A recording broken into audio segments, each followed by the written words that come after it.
From the PEP Radio Newsroom, these are the stories we are covering at this hour.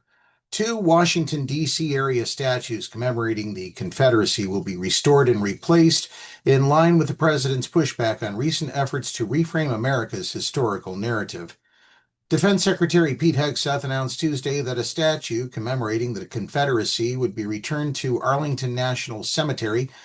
The statue, which Hegseth referred to as the Reconciliation Monument, was removed in 2023. The National Park Service announced the previous day that the statue of Albert Pike, a Confederate brigadier general and a revered figure among Freemasons, would resume its previous position in Judiciary Square, a few blocks from the Capitol.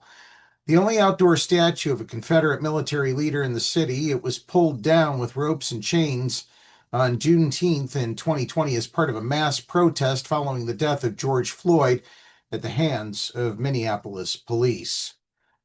The Justice Department has released a new list of so-called sanctuary jurisdictions. The DOJ identified some 36 states, cities, and counties as so-called sanctuary jurisdictions Tuesday, 2 months after the federal government quietly removed a much longer list that included many localities that support the Trump administration's hardline immigration policies. The earlier typo-riddled list was met with pushback from across the political spectrum, with officials often saying it wasn't clear why their jurisdictions were included. The new announcement doesn't appear to threaten consequences beyond what the federal government is already doing. The new list is composed overwhelmingly of Democratic jurisdictions, including states like New York, California, and Connecticut, cities like Boston and New York, and a handful of counties, including Baltimore County, Maryland, and Cook County, Illinois. There's no clear definition of a sanctuary jurisdiction, but the term is generally applied to state and local governments that limit cooperation with federal immigration authorities. Trump's pursuit of meeting with Chinese leaders reveals the complex web of diplomatic relations. China, the adversary, or China, the friend? These days, maybe a bit of both. From easing export controls to reportedly blocking the Taiwanese president's plans to travel through the United States, the president is raising questions in Washington about whether he might offer concessions that could hurt U.S. interests in his quest to meet and reach a deal with President Xi Jinping.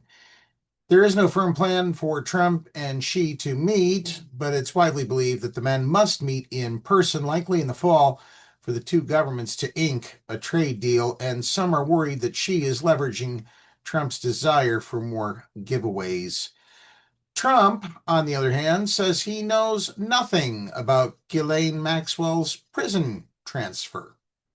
Asked about Maxwell going from a federal prison in Florida to a minimum security prison camp in Texas, Trump said, "I don't know about it at all," but added it's not a very uncommon thing. Trump was also asked about Deputy Attorney General Todd Blanche having interviewed Maxwell, Epstein's ex-girlfriend, and said he'd not spoken to Blanche about the encounter. He did say, however, that whatever he asked would be totally appropriate. He also said that anything he talked about with her is something that would be totally above board. Oh, of course. Yes, yes, yes. No, we take your word 100%. Yeah, right. RFK Jr., the Secretary of Health and Human Services, has pulled $500 million in funding for vaccine development. The Department of Health and Human Services will cancel contracts and pull funding for some vaccines that are being developed to fight respiratory viruses like COVID-19 and the flu.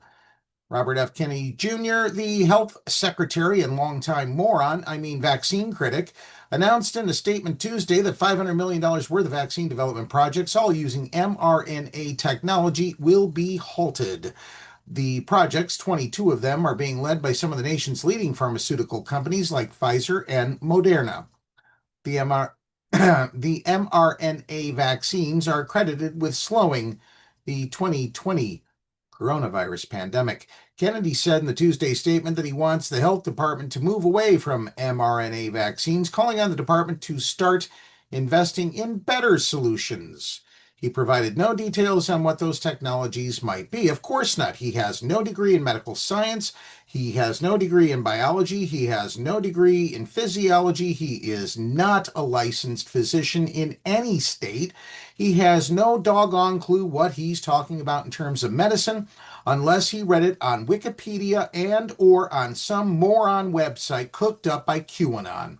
That's the news at this hour. Coming up Saturday at noon, we have a full hour of Herbie Hancock in the Smokers Lounge, and you're going to need it because smooth jazz and funk will help you unwind from a very stressful week filled with morons. Up next, we have the Meadville area weather forecast right here on PEP Radio.